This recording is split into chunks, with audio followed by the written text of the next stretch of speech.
కాచా kitchen అండి, అందరూ బాగున్నారా? ఇప్పుడు మనం హెన్నా పెట్టుకోవడానికని కలుపుకుంటున్నానండి పెట్టుకోవడానికి.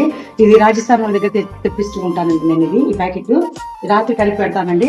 పొద్దున్న పెరుగు నిమ్మకాయ వేసి కలిపి పెట్టుకుంటాను. చాలా నల్లగా బాగుంటుందండి.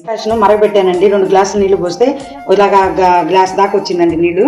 ఇది బాగా సిల్కీగా కూడా ఉంటదండి. మనకి ఎంత కావాలో అంత బాగా ఎర్రగా తెల్లగా ఉన్నది ఎంత ఉందో అంత చూసుకొని రాత్రికి కలిపి పెడతానండి. పొద్దున్నే కొంచెం పెరుగు నిమ్మకాయ కోడిగుడ్డు వేసి కలిపి పెట్టుకుంటానండి. కొంతమంది బీట్రూట్ రసం వేసుకుంటారండి, దానివల్ల కూడా బ్రౌన్ కలర్ వస్తుందండి హెయిర్. నేను టీ డికాషన్ వేసుకుంటానండి, నల్లగా ఉంటుందని టీ డికాషన్ వేసుకుంటాను. ఇలా కలుపుకొని రాత్రి అంతా ఉంచుకొని పొద్దున పెట్టుకోవాలండి. కలిపి పెట్టుకున్న దాంట్లో కొంచెం పెరిగేస్తున్నాను. ఇలా పిండి కలపాలండి. ఇది బాగా హెయిర్ బాగా స్మూత్ గా వస్తుంది. స్మూత్ గా రావాల్సిన వాళ్ళు కోడిగుడ్డు వేసుకోండి, లేకపోతే కనుక పెరుగు నిమ్మకాయ వేసుకోండి చాలు. చాలా బాగుంటది, చలవ కూడా చేస్తుంది, ఊడకుండా ఉంటది.